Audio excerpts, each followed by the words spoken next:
Bonjour, j'espère que vous allez bien. Depuis la guerre en République démocratique du Congo, je n'ai pas pu visiter la ville de Goma et j'espère pouvoir échanger avec vous à travers cette vidéo et aussi la chaîne YouTube pour que nous puissions au moins échanger. Et je l'ai déjà fait une fois, mais je pense que c'est nécessaire de le refaire avec la situation qui perdure, la guerre qui vous isole et bien sûr beaucoup de contraintes. J'ai pensé peut-être échanger avec vous pour au moins vous encourager et revenir encore sur le besoin de redynamiser l'institution.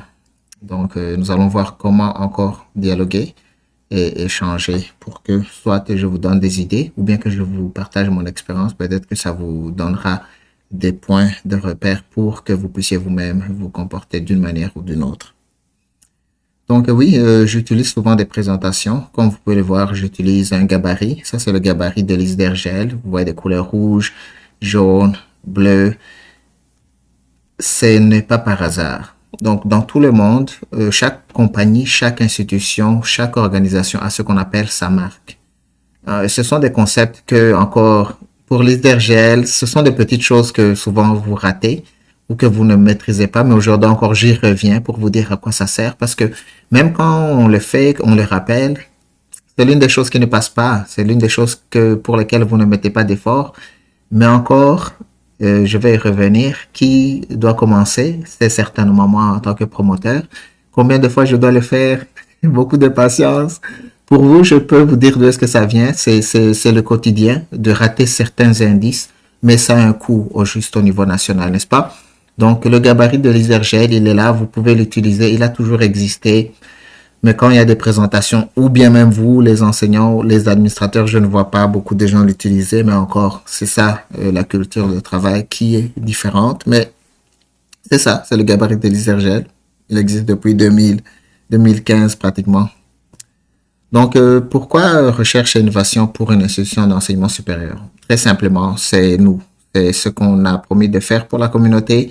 C'est notre vocation, c'est votre carrière. Vous êtes enseignant, c'est pour beaucoup d'années. Vos collègues meurent étant enseignants, n'est-ce pas? Quand la communauté vient, quand les étudiants les accompagnent au cercueil, au deuil, au cimetière, ils disent toujours, moi, l'IMO, enseignant, c'est un honneur, une charge aussi, mais un honneur pour vous. Et nous essayons de faire en sorte que cette carrière soit plus ou moins épanouissante, n'est-ce pas?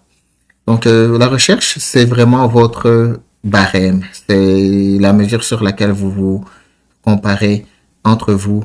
La carrière académique repose sur la capacité d'augmenter la connaissance chaque année, au minimum chaque 5 ans, vous devez dire ce en quoi vous avez augmenté votre connaissance à vous-même avant d'accroître celle des étudiants. Mais c'est aussi une façon de vous prouver tant entre vous qu'à l'extérieur, une reconnaissance locale. Oui, même nous, nous pouvons vous reconnaître et dire oui, c'est lui qui a fait à ce que ces tomates soient différentes. Elles sont plus grosses cette année que par rapport à l'année passée, n'est-ce pas? C'est déjà beaucoup entre nous. Est-ce que nous pouvons le faire entre nous? Probablement pas encore, mais je vais y revenir, ce n'est pas trop tard, n'est-ce pas? Et ça contribue au développement national tout en ouvrant la porte à des bailleurs de fonds qui, eux, peuvent reconnaître vos travaux et essayer de vous soutenir, n'est-ce pas? Mais il faut au minimum prouver que dire voici ce que j'ai fait et voici où est-ce que je veux aller, n'est-ce pas? Donc, il y a aussi d'autres façons de le faire. Ce sont aussi des activités génératrices de revenus. Nous pouvons chercher des financements. Nous pouvons, dans le passé, avec des barres de fonds. Il y en a toujours, mais moins que la fois passée. Nous pouvons aussi créer nos propres points de repère. Nous avons bien sûr des solutions qui sont utiles. Nous avons par exemple des exemples qui rapportent. AgroApp n'était pas moindre dans son application. Encore, c'était une application qui originait de moi. Souvent, quand ça vient de la tête et que ça descend, ça ne passe pas. C'est tout simplement ça. C'est des fois inadapté. Ça ne se marie à aucun autre euh, point de remorquage. Le promoteur initie, mais ça passe au-dessus des têtes parce que tout simplement, il n'y a pas cette intériorisation de l'initiative. Donc, moi, j'ai essayé, par exemple, pour AgroApp, je connais le potentiel de cette application. Je continue avec les jeunes pour continuer à la promouvoir et essayer d'échanger avec d'autres personnes, mais on verra où est-ce que ça peut nous mener. En delà d'AgroApp, il y a aussi d'autres points de visualisation. Notre ami Boaz, l'étudiant, a fait une démonstration d'un biodigesteur et aussi de la production de gaz méthane. Ça peut constituer un projet, probablement que oui. Mais il y a aussi d'autres revues dans lesquelles vous pouvez publier et recevoir tant ça peut de petites monnaies, que ce soit sur Amazon, que ce soit sur un autre site. Vous publiez, des fois ça vous rapporte 15 dollars, 20 dollars. Il y a plusieurs façons de générer des revenus au-delà de l'enseignement. Et bien sûr, nous avons le fameux CIRCAD, n'est-ce pas? Ouais, cher, vous m'entendez. Donc, c'est aussi un point où vous avez une caisse qui reçoit des revenus. Cette petite caisse, elle est symbolique, mais elle est spéciale. Tout ce qui est au-delà des frais académiques, que ce soit un dollar, ce dollar, il a une autre couleur. Il brille pratiquement. Il est spécial. Prenez-en soin.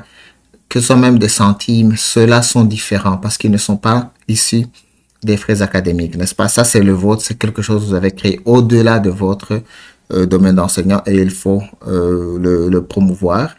Et c'est une opportunité que je pense demeure. C'est juste à nous de nous donner les conditions et les moyens. Et pour ce qui est des moyens, je vais essayer de continuer à soutenir l'institution à la manière que nous le faisons toujours. Pour moi, en tant que promoteur, j'ai encore un rôle, oui, et je continue à l'appliquer. Pour ce qui est de Goma, il y a beaucoup de projets qui ont une grande visibilité. Le risque d'explosion du gaz méthane a fait l'objet de beaucoup de documentaires. C'est encore un sujet que nous pouvons maintenir parce que c'est un risque. Tant que nous vivons à Goma, nous avons plusieurs risques, mais les deux principaux, c'est le volcan et le lac. Alors, en tant qu'institution de développement rural, en tant qu'institution d'énergie renouvelable, le lac, c'est une opportunité et un risque. Il faut donc que nous tous, que nous sachions que c'est parmi nos points de visibilité, c'est parmi notre fonds de commerce pratiquement. Alors, gardons le lac proche de nos publications.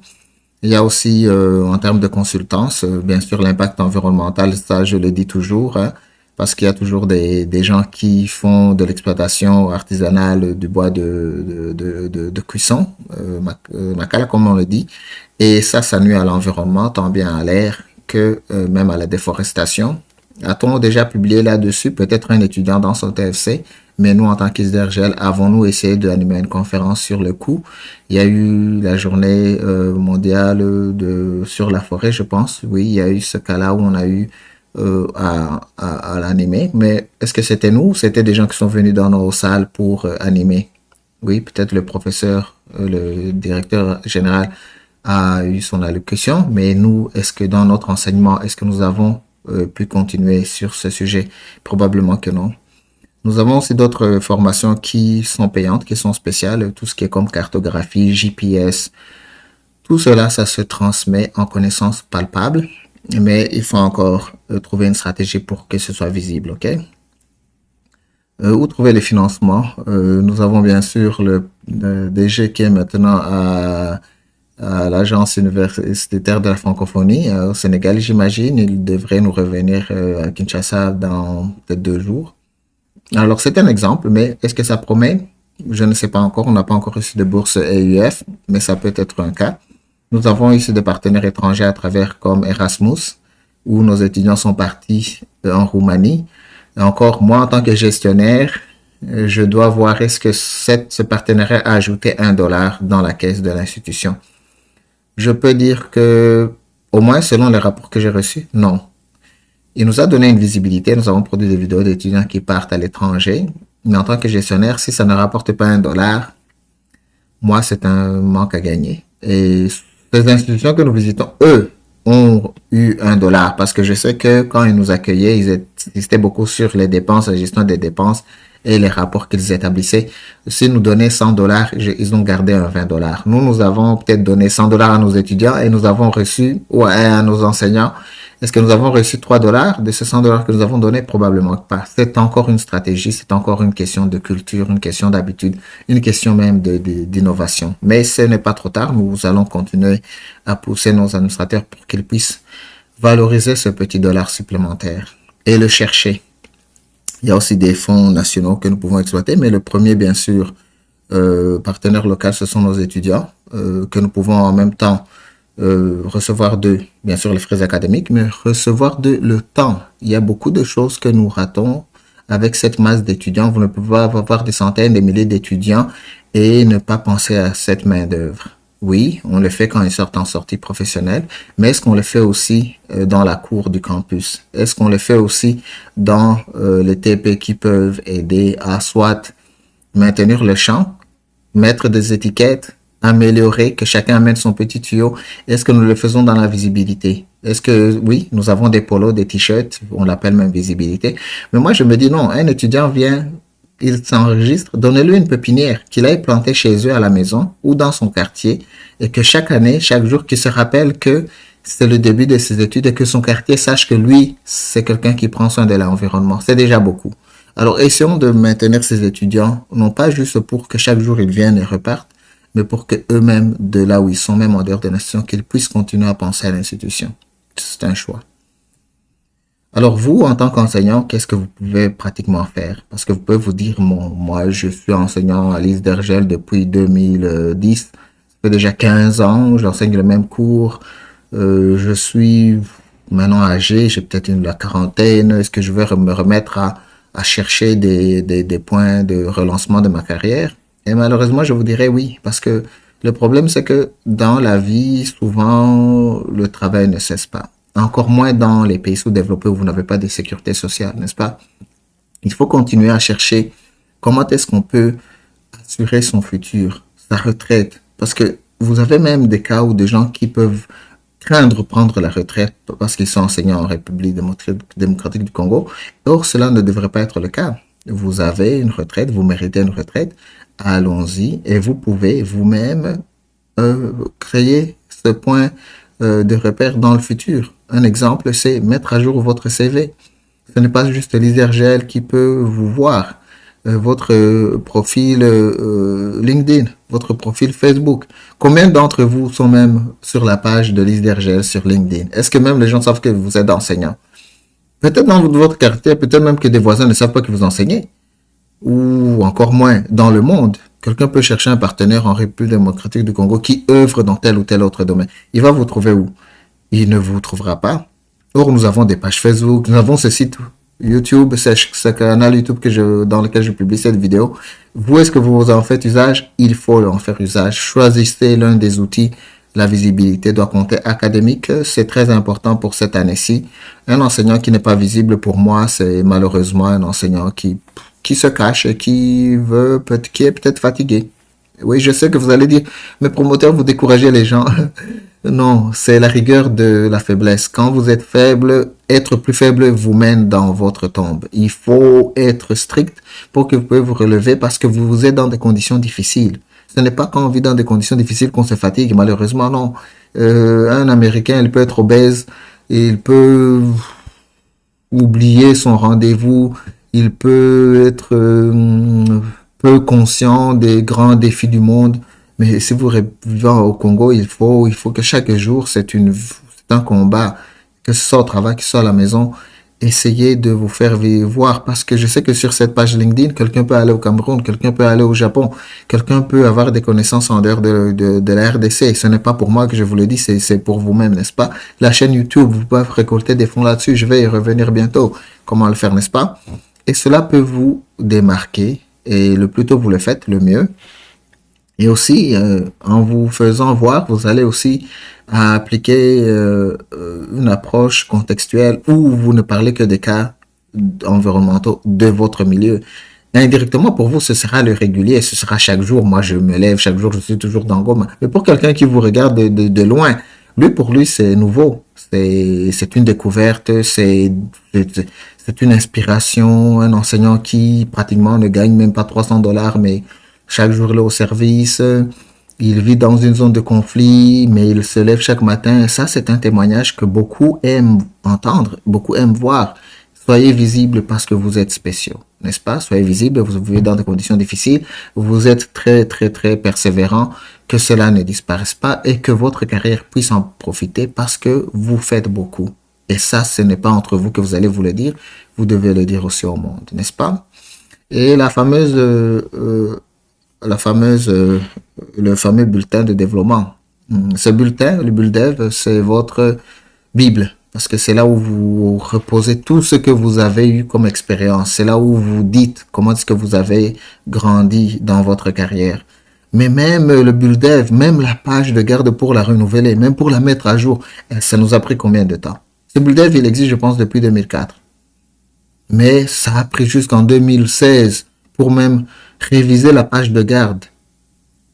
Vous voyez ce que ça signifie vivre au Congo, c'est que le quotidien nous fait oublier que le temps est en train de passer.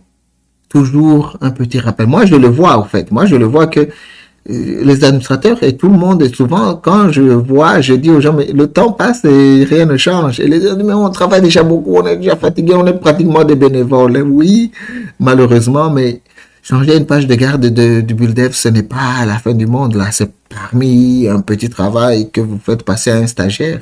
Et vous le gérez, vous le décidez. Il faut toujours savoir comment montrer le changement. Souvent, c'est la façade. Dans les pays développés, il y a des choses qui sont très, très importantes pour eux. C'est la façade. Vous savez que dans nos maisons ici, là où je suis, même où vous me voyez, ce sont des maisons en bois. Mais ils insistent beaucoup sur la façade. La façade de derrière peut être en pierre. C'est juste une couche, une petite couche. Tout ce que vous voyez dans les belles maisons, il y a une façade. Et derrière la façade, c'est juste une petite épaisseur. Vous pouvez même la taper avec votre poing, elles vont tomber. Le plafond que vous voyez, il n'est pas aussi solide. Ce n'est pas du béton dans des salles de pays développés. Non, c'est juste une couche, mais c'est pour que cette couche, en haut, il y a du béton, oui. Mais entre le plafond que vous voyez et le béton, c'est pour qu'ils mettent soit des conduites d'électricité, de ventilation, d'eau, d'anti-incendie. Mais la façade importante, c'est le plafond. C'est la petite couche que vous voyez qui est toujours bien maintenue, là où il y a des lampes, là il y a des couleurs attrayantes. C'est ça qu'il nous faut aussi. Il faut que nous sachions quelle est notre façade, qu'est-ce que nous montrons, n'est-ce pas? Et insister sur ces points-là. Et le BULDEV, c'est l'une de nos premières façades, ok? Donc, et puis finalement les vraies compétences, hein, parce que quand vous dites à l'ISDER, nous sommes des spécialistes en gestion de projet, mais qu'aucun d'entre nous n'est même soumis à un projet pour financement. Moi, je peux me vanter que j'en ai déjà eu 3.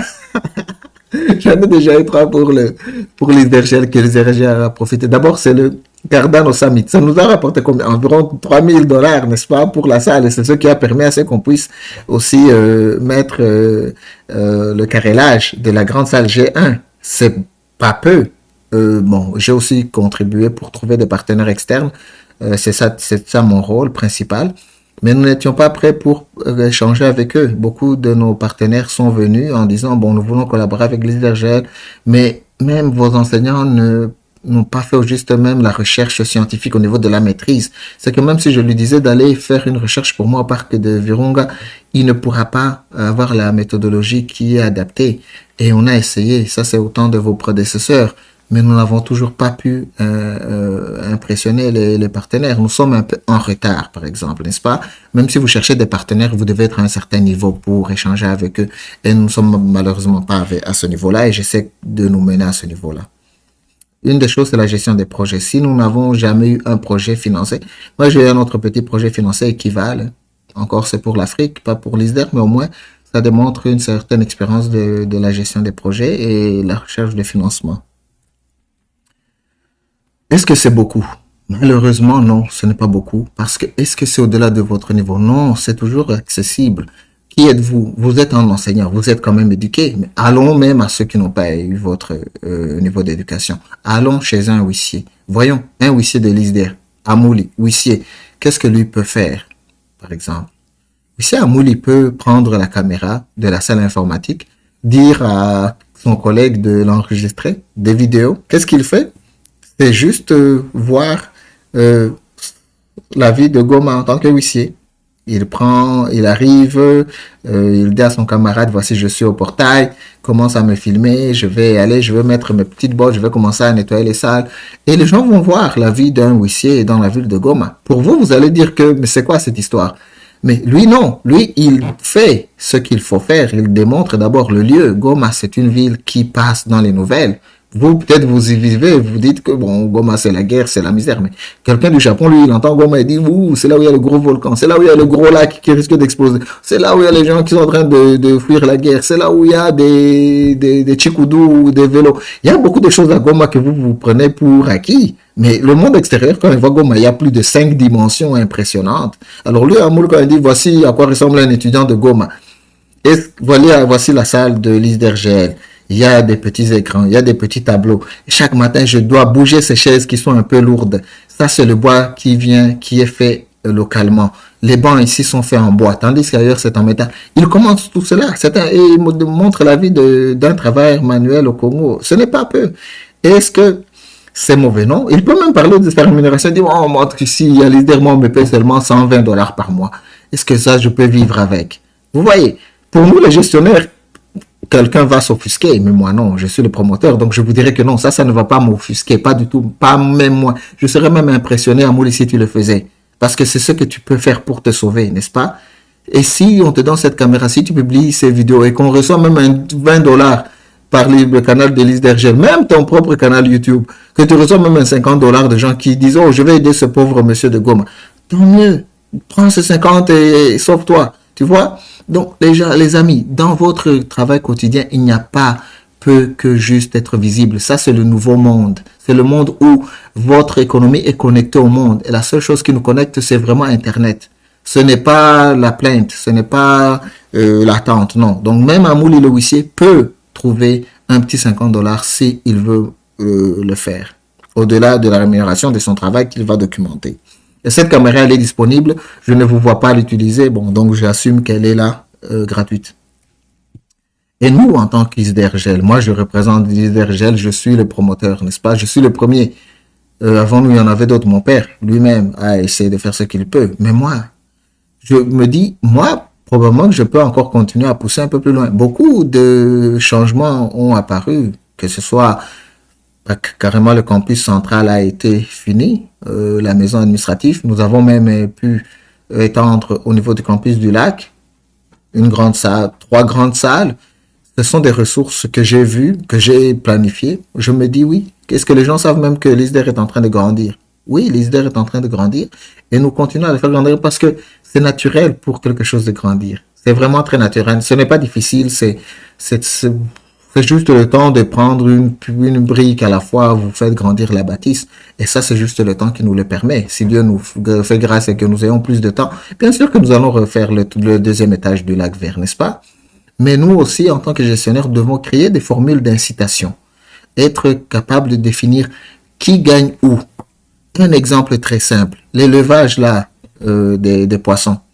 Bon, je peux dire que ce sont des ondits, selon lesquels que ces poissons finalement ne nous ont pas beaucoup rapporté. Financièrement, je ne le vois pas sur le budget. Je n'ai pas vu ce petit $1 magique, hein, le petit $1 que j'ai dit qu'il fallait qu'il apparaisse sur le budget. Je n'ai pas vu le $1 du bac à poissons, par exemple. Ça, c'est une mauvaise gestion, par exemple. De nous, peut-être gestionnaire, j'ai eu des nouvelles que les poissons étaient distribués soit gratuitement, soit par affinité, soit par fatigue, je ne sais pas. Mais en réalité, cette œuvre n'a pas été commercialisée. Peut-être c'était un essai, pas de problème. Mais il nous faut que nous puissions dire dans chaque activité qui est potentiellement génératrice de revenus, les administrateurs quotidiens, est-ce qu'ils sont rémunérés valablement? Que ce ne soit pas les promoteurs. Je le dis toujours, hein, ces enveloppes avec de l'argent, bon, c'était dans le passé. On ne doit pas les prendre, on ne peut pas, nous, en tant qu'administrateurs, nous privilégier. Il faut que ces gens qui font le travail d'abord localement soient rémunérés. Et encore à cette date aussi, admin, Claver, vous m'entendez encore?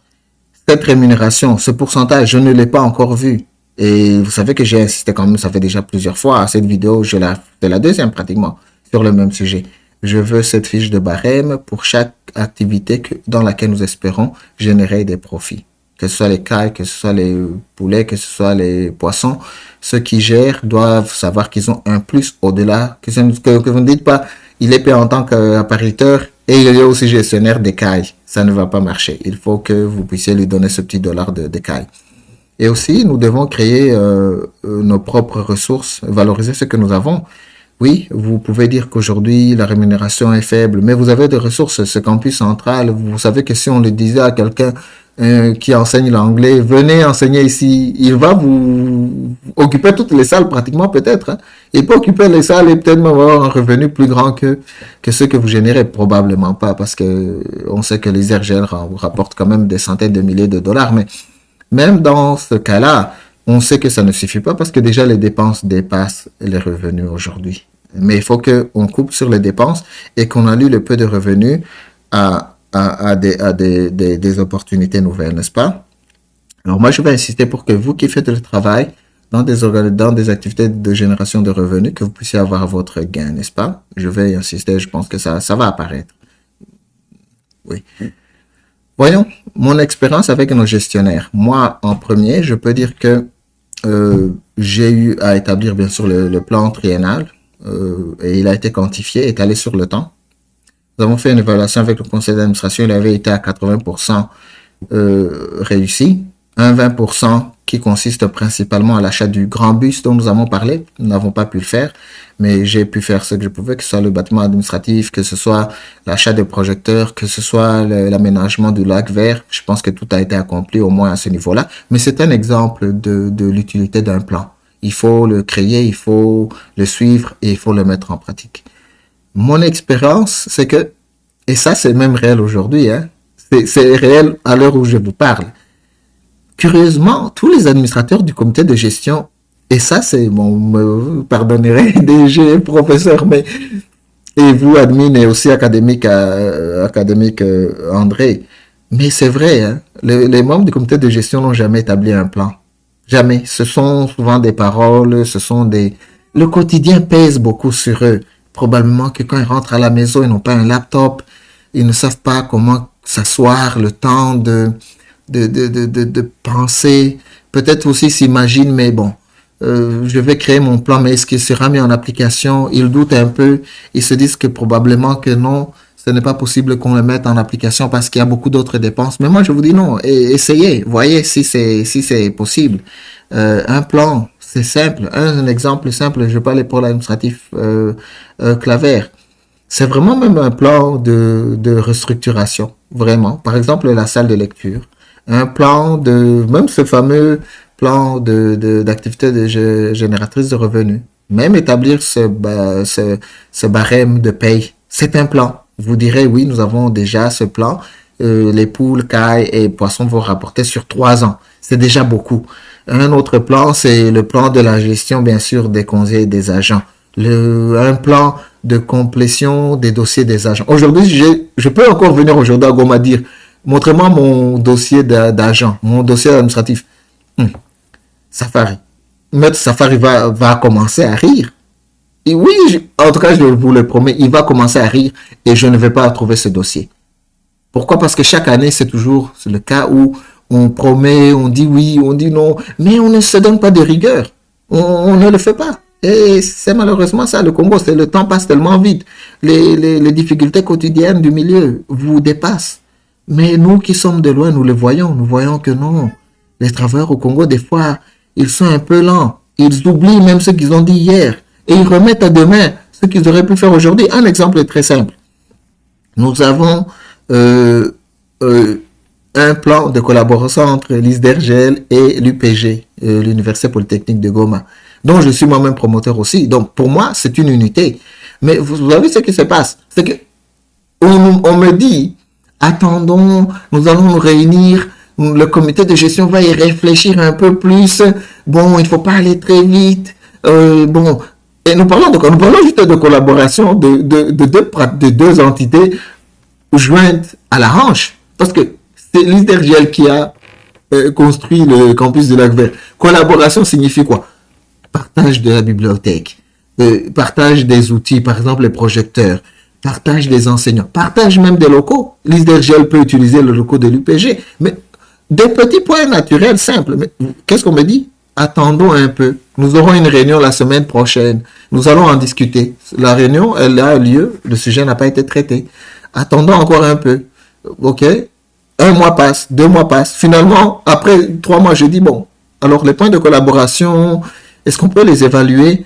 Bon, tout le monde commence à regarder à gauche, à droite. Alors que maintenant, ils sont en même unité. Maintenant, ce n'est que le professeur Jean de Dieu, qui est la seule personne en dehors de l'ISDERGEL qui ne gère pas l'UPG. Maintenant, académique, André, admin, Claver, vous n'avez plus de motif. Cette collaboration, que je l'ai écrite, oui, c'est moi, mais je ne voudrais pas que je sois celui qui les mette sur écrit. Vous aussi, dites-moi, vous, qu'est-ce que vous pensez de la collaboration. Il y a une façon de le faire. J'ai mis plusieurs points de où est-ce que l'ISDERGEL et l'UPG se distinguent. Est-ce que vous le savez? C'est important. Je ne veux pas le répéter ici. C'est très simple. Il faut juste lire et le mettre en pratique. Si vous ne pouvez pas le mettre en pratique, vous me convoquez. Je suis disponible, que ce soit à travers le siècle, que ce soit à travers moi-même. On essaie de rebalancer les points de collaboration, mais ce sont vraiment des points très simples. Par exemple, partager la bibliothèque. Vous pouvez même la partager même avec l'Unigom. Vous pouvez même la partager même avec les universités de l'Espagne. Il ne faut pas que je sois là pour vous dire que la partager avec l'UPG, il faut une réunion pour décider là-dessus. Des petits cas, mais qui coûtent très cher en temps et en opportunité, n'est-ce pas? Alors, certaines autres opportunités sont en attente, sans vous mentir. Moi, je suis gestionnaire, je suis promoteur, donc c'est des fois à moi de continuer à pousser. Un grand point que nous manquons, c'est l'enseignement à distance. Depuis la COVID, j'ai toujours insisté, est-ce qu'il faut vraiment de la magie pour que l'ISDER enseigne à distance? J'ai constaté que non, c'est par manque d'expérience. On me dit, oh, le micro, l'écran ne va pas bien, tout ceci, tout cela. Or, les enseignants demandent toujours dans notre boîte email, est-ce que vous pouvez m'admettre que je prenne les cours à distance? Même certains disent, oui, je suis prêt à prendre les cours à distance et que je vienne visiter Goma pour 1 mois, 2 mois, le temps de voir mes superviseurs ou bien de réunir certaines conditions qui nécessitent une présence physique. Le comité de gestion, c'est un manque à gagner. Ils disent, le caméra, le micro, bon, tout en plus, ça va coûter $500. Qu'est-ce que nous ratons? Nous ratons potentiellement même 5 000. Peut-être que s'il y avait 10 étudiants qui vont prendre des cours à distance, ils vont payer $1 000, que les frais académiques ailleurs sont à 600.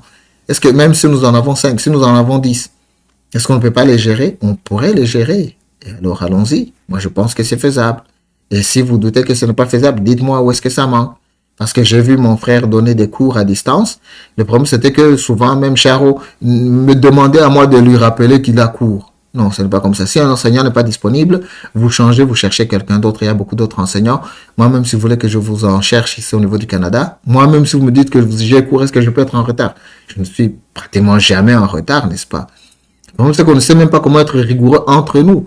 Mon petit frère, il est en retard et puis vous continuez encore à la rappeler. Non, cherchez quelqu'un d'autre pratiquement. Il n'y a pas de faveur. Eux-mêmes savent que moi, je ne donne pas de faveur. Donc, ne vous en faites pas. Faites ce qui marche et continuez à travailler. Moi, je me dis qu'il faut que je sois patient. Le manque d'expérience, vous ne savez pas ce que c'est que l'enseignement à distance. Le manque un peu d'imagination, quelle salle utiliser, parce que vous voulez beaucoup de grosses choses. Au juste l'enseignement à distance, c'est juste même la salle du DG peut faire en sorte que un enseignant gère un étudiant pendant même 3 heures qui lui doit le rencontrer, parce que l'enseignement à distance, c'est pratiquement des fichiers partagés et puis une rencontre une fois par semaine. Un prof peut prendre la salle même du DG de l'académique, de l'administratif, ou bien même la salle informatique, oui, et il peut gérer ses étudiants à distance.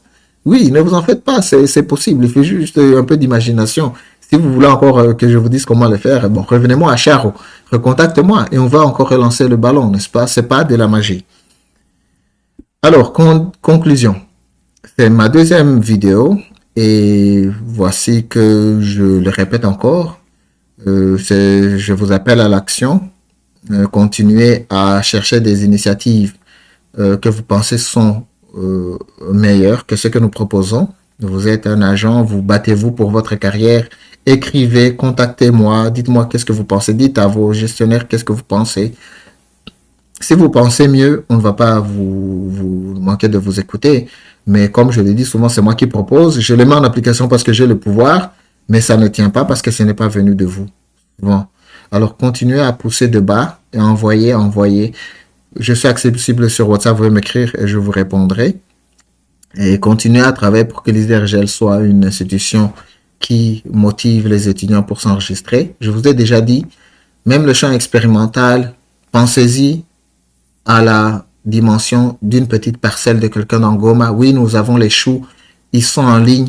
Montrez même dans une parcelle d'un étudiant, un volontaire, une parcelle d'un enseignant, même une ligne de choux, dites copier une photo du champ expérimental, montrer, voici, faites une vidéo. Ah, dit, tu peux prendre la vidéo du champ expérimental, partir même chez un enseignant, même chez toi à la maison si tu as des choux. Tu dis, voici la connaissance d'Eliezer GL en application dans le quartier. Une petite phrase, un slogan.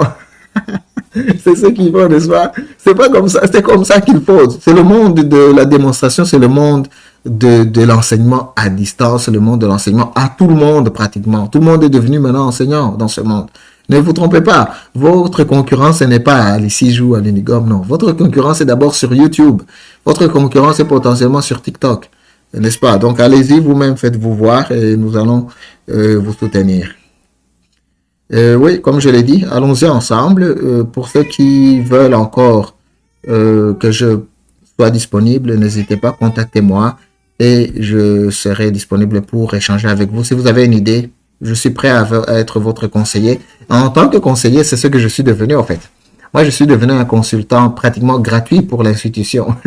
Parce que je ne sais pas si vos administrateurs, vos supérieurs vous le disent, mais moi, ça fait depuis 2 ans que je ne reçois pas de rémunération de liste d'RGL. Hein. Et je suis un consultant. Plutôt, moi, je paye. Et d'ailleurs, c'est ce qui m'a un peu étonné. Là, on discutait avec Adfine sur la gestion des écrans tactiles. Hein. Les écrans tactiles, c'est venu de ma poche. Ces écrans tactiles m'appartiennent, sont des biens privés. S'ils sont utilisés la balise d'RGL, c'est parce que je n'ai pas voulu qu'ils soient remplis de poussière avant que l'UPG n'en fasse exploitation. Mais ces écrans, je les ai achetés pour l'UPG. Des listes d'RGL, j'ai reçu pour le dédouanement à hauteur de 550, je pense. Adolphine peut clarifier le montant. Mais ces écrans, ils ont coûté plus de 7000. Hein. Donc, je me dis non, je ne suis pas quand même un bienfaiteur gratuit là. J'ai investi pour l'UPG, mais pour Goma, je ne reçois rien. Je suis pratiquement un consultant. Même cette vidéo que je fais pour vous motiver, c'est juste des montants que je donne. Mais je n'ai aucun dollar de liste d'RGL depuis 2 ans. Plutôt, ça me coûte. Des fois, j'envoie de l'argent. Des fois, et encore, vous direz, bon, vous êtes le promoteur. Non. Et même pas avant ça. Même avant ça, c'est que souvent, les administrateurs ne vous le disent pas. Vous pensez peut-être qu'il y a de l'argent que je reçois. Le fameux fonds de la promotion. Les administrateurs, bon, encore, je m'excuse. Clément est là. Clément, toujours, il insistait beaucoup sur cet argent-là. Les fonds de la promotion. C'est 7, selon nos statuts, c'est 7% du budget total.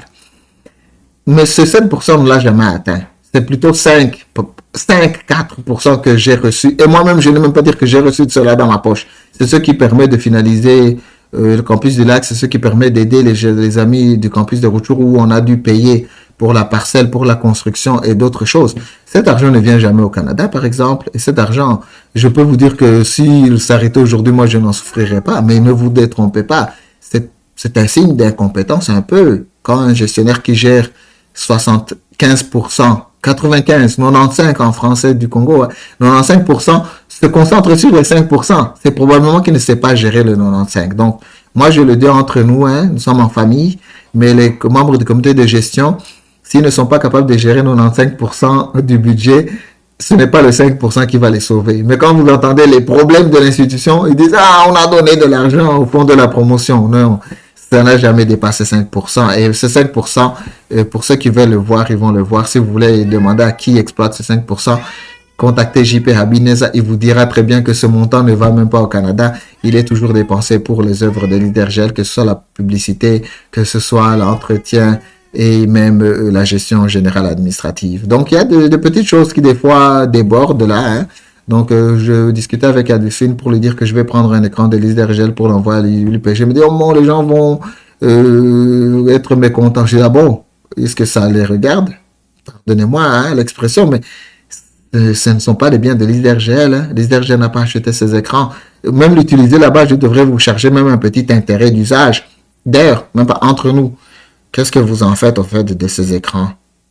Dites-moi, un enseignant, je vous mets à défi, un enseignant me dit que moi, je suis enseignant, vous enlevez cet écran, ça va vraiment nuire à l'expérience de mes étudiants. Je vous mets en défi. Dites-moi, un enseignant me contacte, me dit, voici cet écran, il a augmenté à X% ma productivité, il me permet d'interagir avec mes étudiants, voici un étudiant m'a envoyé un email, voici un étudiant a pu scanner le barcode, voici un étudiant a pu envoyer son TP à travers l'écran interactif. Oui, je vais le maintenir, mais je doute fort. Parce que même quand j'ai vu Adi, tu me pardonnes encore un peu là. Une vidéo, vous apportez quelqu'un de l'extérieur, un acteur, peut-être que c'est sa profession. Qu'est-ce qu'il nous dit? Bon, cet écran, c'est juste pour ne pas se salir. L'exemple donné, c'était juste, l'écran était comparé à la craie et à l'écran où on touche avec le doigt. Oh, quand même, ça ne passe pas, hein? Mais je sais que c'est un début. Allez-y, chaque année, ça fait déjà une année que vous avez ces écrans-là. Donc, un enseignant, vous me dites, promoteur, cet écran, moi, il vraiment augmente mon enseignement. Vous m'envoyez cela par WhatsApp, je vais partager votre expérience avec le groupe et je vais changer mon plan, n'est-ce pas? Mais pour le moment, c'est un qui part, vous vous en gardez avec deux. Au plus, vous n'avez payé qu'un seul écran, même pas, vous n'avez même pas encore, il faut que vous arriviez au moins même à 1500, 1700 pour que je puisse laisser même un écran à liste d'RGL. Mais sinon, quand l'UPG croît, l'UPG va avec ses outils, n'est-ce pas? Donc, merci beaucoup et je vous souhaite alors une bonne journée et je demeure encore disponible pour tout échange. Merci. Bonne journée. Bye.